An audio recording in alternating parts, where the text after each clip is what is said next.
I want it in my mouth. So we should thank the giants for the food. This food is great. I love my giant chefs, they're great. My name is Troy DeWinne. I am a director, filmmaker from UT Austin. I was born in San Antonio, not an animator until now. My name is Ethan. I worked on Chef Giants along with Troy. He did all the hard work rotoscoping the main characters, and I did the background art and also the music production. Chef Giants is kind of like an undertaking where it kind of started back in college, where we kind of made a lot of music and stuff like that. Me and Ethan, we were housemates, and we made all these goofy goblin-like songs. We had this like goblin persona for who knows what reason. Could be fantasy, could be we larked back in high school, who knows? But we became goblin musicians, and I wanted to make a music video for it, so we picked one of the goofy songs we did, made a music video for that, and it was all live action, not even animated yet. And then we kind of realized that we loved the world as a whole, like just this weird thing that we were making. So we were like, okay, let's make a show. And we didn't have an idea of what to animate until we realized, well, we already made a music video live action. So we rotoscoped that, made a whole pitch Bible pilot, and yes, then Slamdance happened. Like Troy said, we really weren't expecting to get into Slamdance. Chef Giants, the project that we have in the festival, really was something we sort of stumbled into over the years. And the fact that we've gotten into this festival just has us beyond thrilled. And so we're doing what we can to get the word out for that. Was the animation idea a product of because this is interesting, because my contention is this year was going to be a really interesting year for Slamdance and for Sundance and a lot of film festivals down the road, even because of the sheer manner that we can't get out and make live form productions right now. It's just not happening. It's, unless you can scale it back to a certain extent where it's basically you and another actor on your iPhone. Basically, but I've been happily surprised with the amount of not like big productions that have come out actually.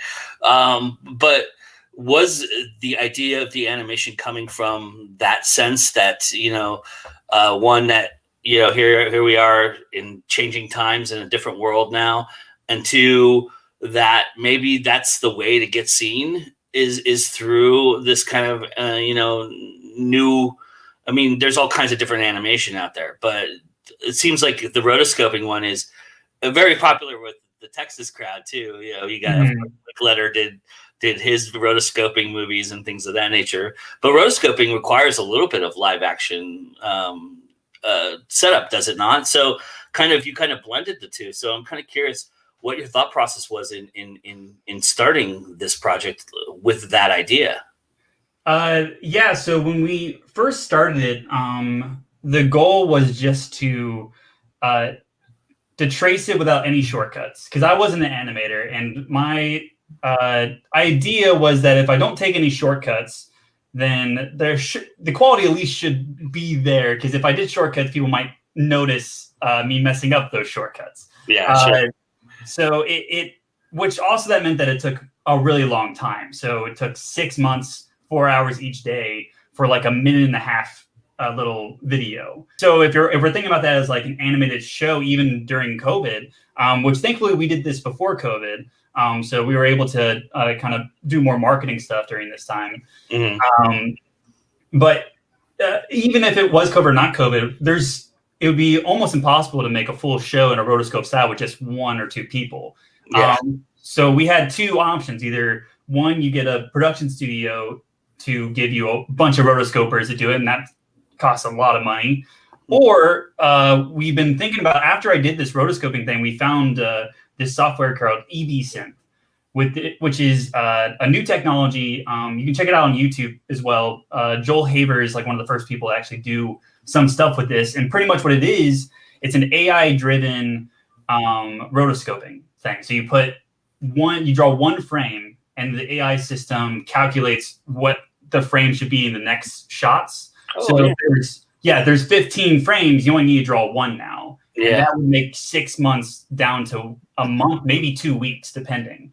I don't know if you want to add on to that or not.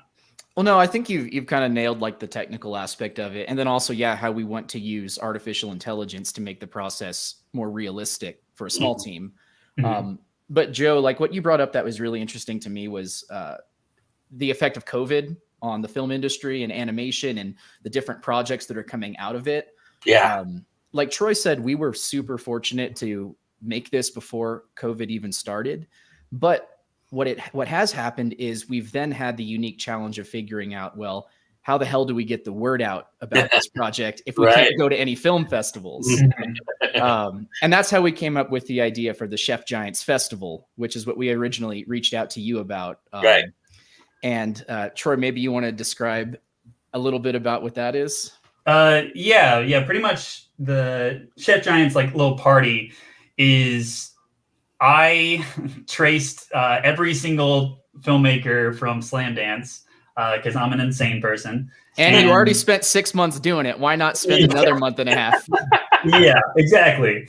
But I traced them all into the Gobble or the Chef Giants, which takes place. The show is called Gobble. That's what the world is kind of in. So I kind of made them into these Gobble characters. So they would fit into the Chef Giants music video. So there's about 145 of them. And we put them all in the concert field. And we're going to have Luther and the Boy, which are the two goblins in the Chef Giants thing, playing our goblin pop, which is, in other words, bad pop. Yeah, a full-length concert, digital experience with all the Slamdance filmmakers and two goblins on stage performing for them all. Yeah. Is it a three? I couldn't gather. I mean, I got the panoramic idea. Is it a 360 experience where you're going to be able to spin it all the way around and show perspective, or is it? I wish. Yeah, we just simply haven't had enough time to push it too far. The idea is mostly, it's going to have that back and forth panorama, and it's mostly a just kind of a fun, goofy experiment for. A way for us all to celebrate. It's kind of like being the guy on the stage recording the concert that nobody else gets to see, but you're like kind of like halfway between the band and the audience, right? Kind of. Right. Yeah, pretty much. Yeah. It's not we're not doing anything game changing or revolutionary here. We're just having fun and celebrating with our other filmmakers. Yeah. How did you guys come up with that idea? What was it something you pitched to Slamdance after you got in, or was it something that you had asked them beforehand? We ran off and did this all on our own. Okay. Troy was originally sanctioned. Yeah. Actually, it only very recently has been sanctioned. We're talking with Jessica right now.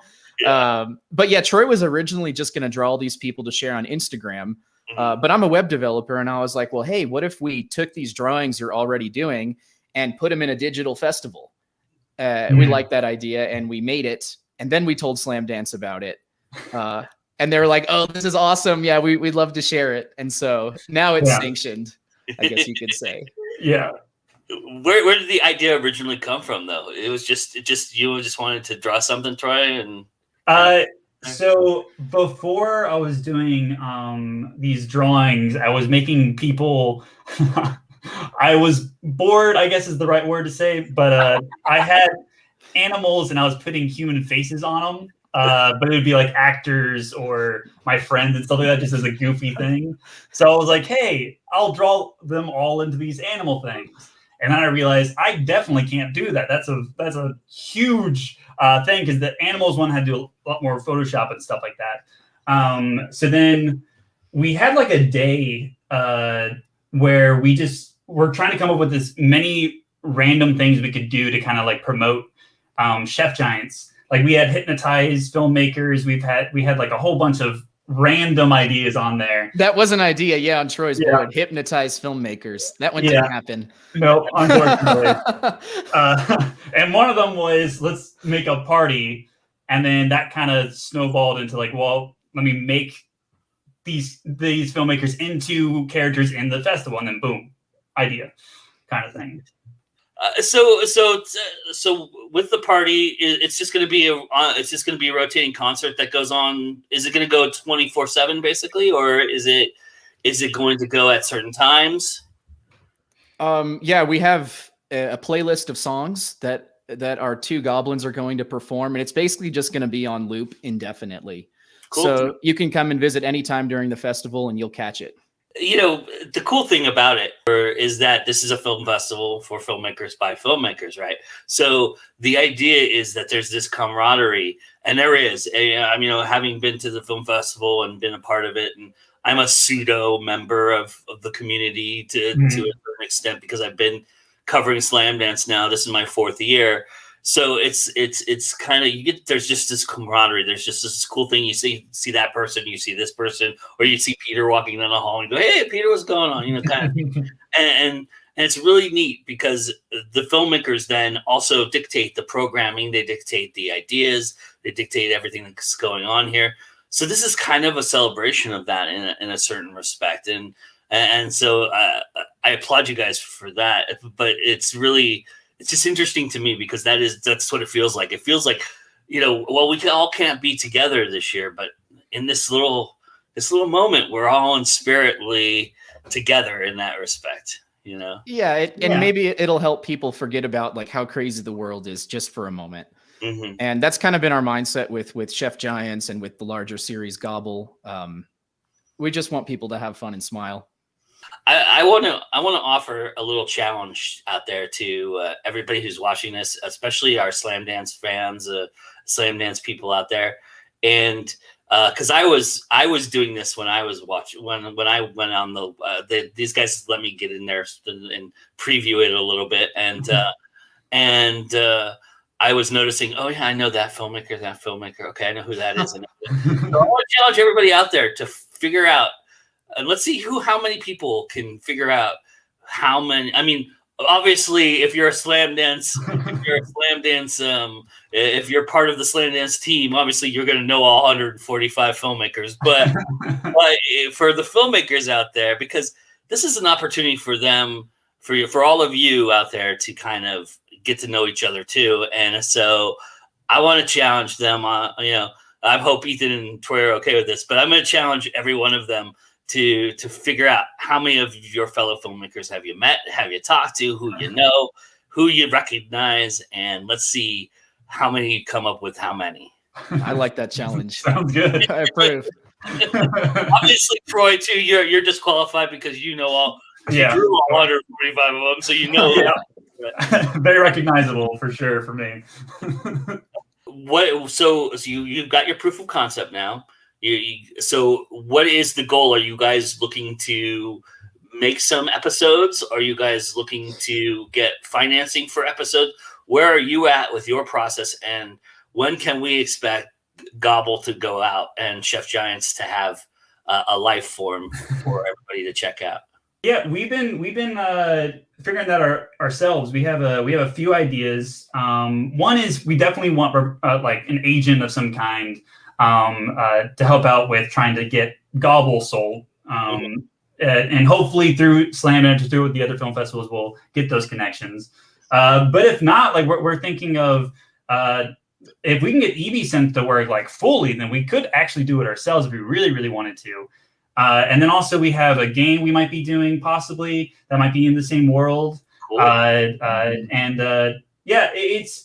We really want to expand the world because what we realized with Gobble is that even though it's purely like goblin focused, like as the main characters, the world can be so weird. I mean, I made 145 people.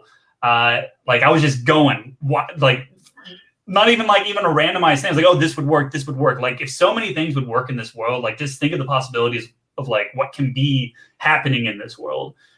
So we're going to try to make it happen no matter what, after Slamdance, whatever that is. Yeah. Financing to make the series would be ideal, but if that doesn't happen, we're going to make something on our own. Yeah. So where are you guys in the programming? Are you guys part of the animation block? What block can people go check out Gobble at? Which episode are you guys featuring? So Chef Giants is the project that is in Slamdance, and it's a proof of concept for Gobble. It's going to be in the episodes block. Okay, cool. Mhm. Yeah, it's not a full episode. It's literally a minute-long music video. Think of it as like a segment of an episode, but Right. it is in the episodes block. That's where you're going to find it. Cool, awesome. So people go check that out. What do you love about being indie filmmakers? I Oh, that's a like, good one. for me, I know what it is. I like the idea that it's just two of us and we can somehow still be up with all the big league kind of stuff. I kind of like that vibe where like even you don't need like the biggest team or like millions of dollars to at least make some sort of thing seen. I've been trying to focus in on that for a while because I obviously don't have the money to do big stuff, so I got to think a little bit more I don't know, cheaper. If that makes any sense. Sure. I would say for me, I like the ability to move fast and do things without permission. Nice. Like, That's good you too. know, when I think about my first job, I quit after 2 weeks and I was fired from my second job after 6 months. You know, those weren't working out, but now, you know, working on something just with Troy and myself, we can do what we want and we can ask if it was okay later. Yeah. And that's a lot of fun.